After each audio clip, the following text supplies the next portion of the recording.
Bagong thing na parcel. A9 CCTV mini camera. Ang galing ng packaging. May babasagin sa loob. Hindi man lang nilagyan ng box. Grabe, tinipid. Pero check natin kung talagang legit itong camera na to.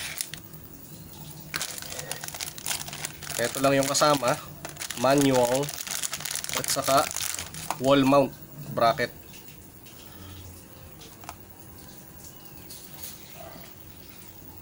Sabi magnetic daw to. Let's see. Uy, galing. Magnetic nga.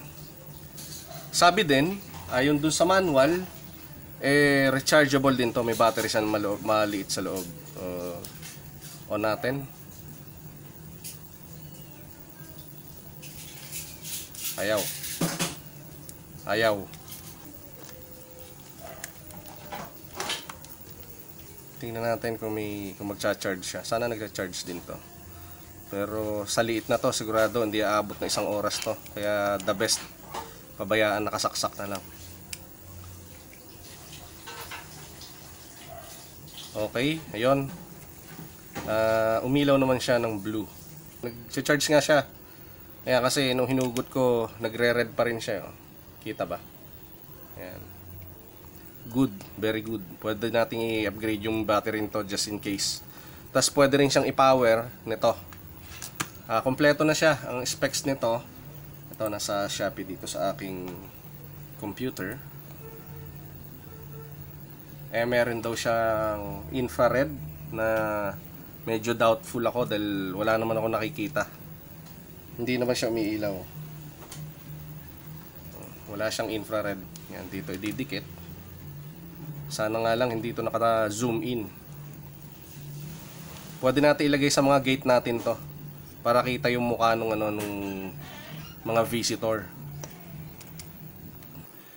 Ugaliin din po nating magbasa ng manual para malaman natin kung ano yung ida-download na app para sa ating camera. Yun, kumunik na pala ng kusa. Ito pala yung name ng cam, yung wifi niya na na-receive nitong cellphone. Try again. Okay, eto na. Nakita na natin. 29 MB. Ayan. Palit na yung language dito. Eto muna gagawin natin para lang makita natin kung ano ang output o yung camera quality nito. Direct add nung ang pipiliin natin. Ayan, ito.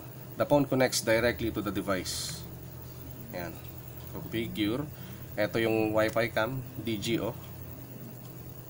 Ayan. Tapos, add online. The phone connects directly to the device. Ayan. Maka-connect na tayo. Medyo nakakakilabot yung yung quality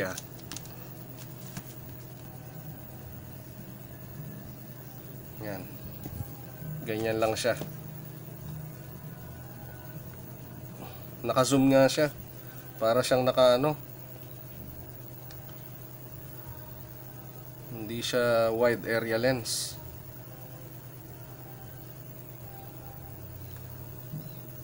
Yan. Mababa yung FPS niya. Talagang pang steady shot lang siya. Ano to, yung ilaw na to. Pag pinatay natin.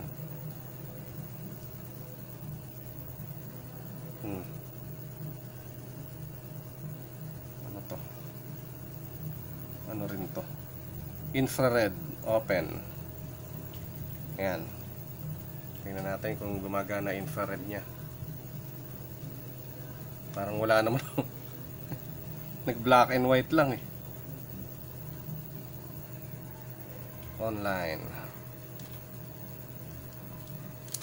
Okay, ano pa yung atin na subukan natin ng 1080p. Okay, yan.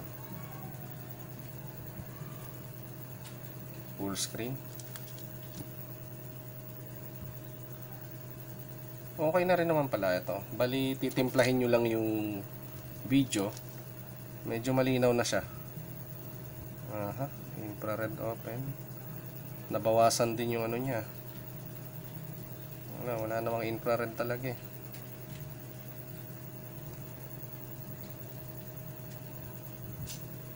Ano pa? Ano to? Invert. Ito yung pagkababaliktarin.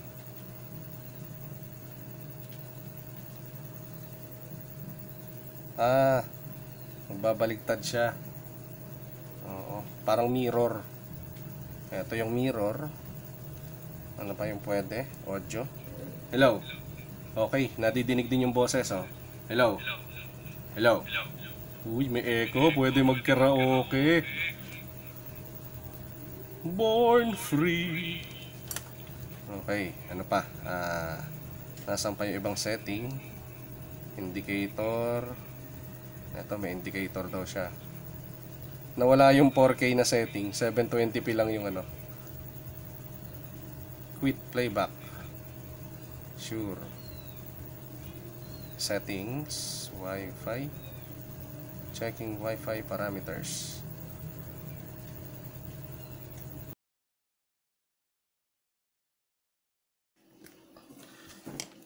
Ito naman yung ating sunod na pagtitripan. Basura yung lens nito kasi parang naka-zoom. Maraming reklamo tungkol dito sa kamerang to dahil nga dun sa lens. Parang nakaano siya, kala mo microscope. Masyadong malapit yung focus. Ang gagawin natin, papalitan natin to ng lens na hahanap tayo ng mag-fit na lens na para dito. Yung isang medyo kahawig nito na lens na fit dito sa tingin ko itong sa aking lumang drone.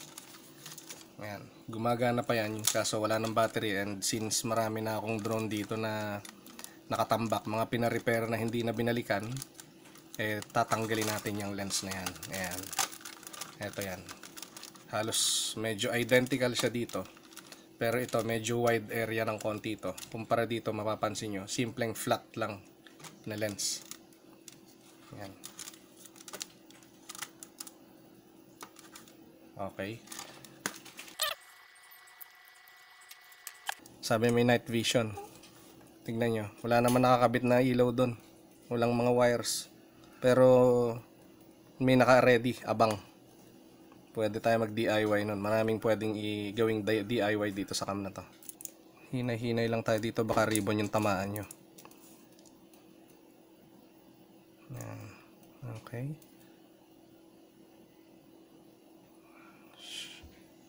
parang na-UP ah.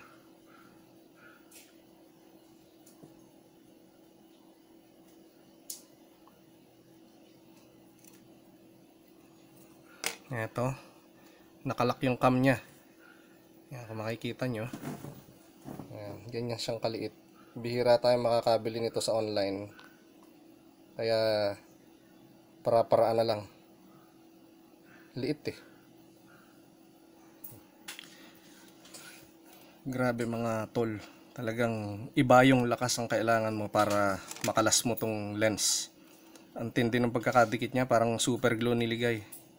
Ayan, since sacrifice ko na to dahil wala rin naman talaga, basura talaga to lens. Nung pagpihit ko, natanggal tong ano, yung pinaka glass protector niya. Yan, nasa ibabaw na yan. Pinlais ko kasing ganun. Ayan.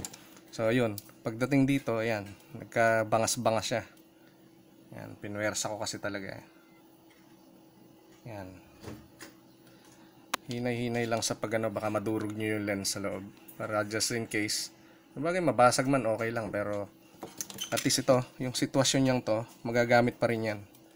Ito lang ginamit ko. Bali, ano ba tong size na to? 6, 5 pala. Ginanyan ko yan dahil sobrang dikit talaga niya, pero nakalas din, bumigay rin siya. Ayan. Tapos plais, yan. Once maramdaman mo parang tumunog siya, gano'n, tick, yun na. Ibig sabihin natanggal na yung IC niya. Yung ano, yung lens lumuwag na. Yung pinaka, may ano kasi yan eh, may thread. Yan, mapipihit nyo na ngayon yan unti-unti. Yan. Yan. Ayan na, success. Ito na yung kaitsurahan niya ngayon. Yan. Kita nyo ba? Yan. Then, subukan natin kung magkakasya itong sa sirang drone. Sira yung battery na drone. Pero okay pa yung drone ko. Since toy grade lang naman yon at hindi na uso. Yun ang ating ilalagay. Itong lens na to, magagamit pa to pag hindi umubra yung ating bagong eye transplant. Kaya ito naman yung kakalasin natin. Ingatan natin to. Itab muna natin para hindi siya mag ng alikabok. Kukunin natin ngayon to.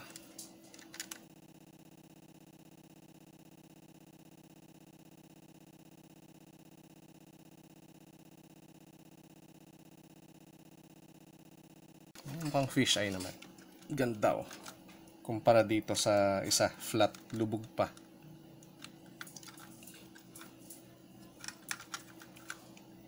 Meron din nga oh. Pero mukhang parang super glue lang.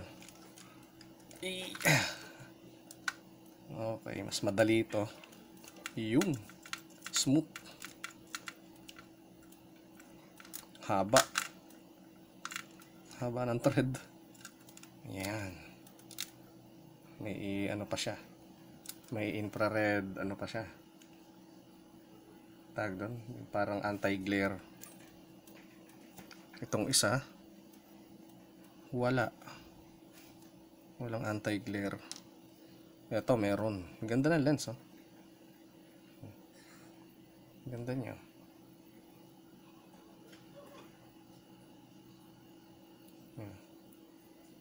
Mukha siyang fish eye.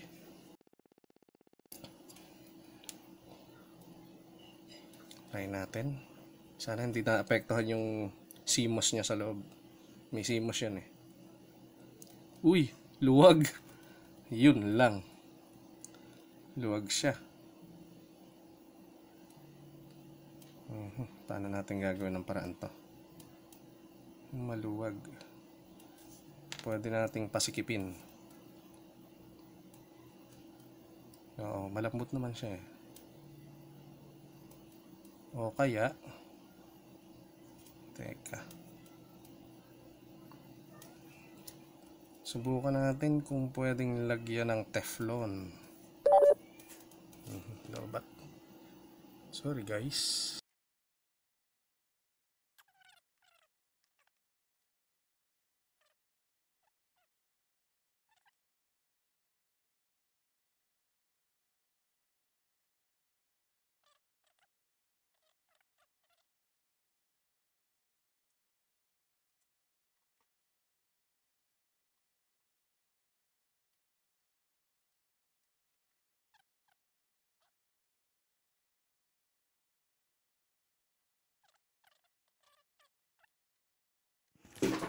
Okay, na-focus na natin itong camera. Medyo mas wide na yung ano niya, yung angle niya kaysa dito sa dating stock na parang naka macro lens. Nakatulong yung ating yung spare lens natin galing sa ating mga lumang drone. Yun nga lang, nilagyan ko ng ayan, kung mapansin nyo, nilagyan ko ng Teflon. Ayan, nilagyan natin ng Teflon para mag-fit siya doon. Okay naman yung naging result. Pakita ko sa inyo yung sample ng before and after.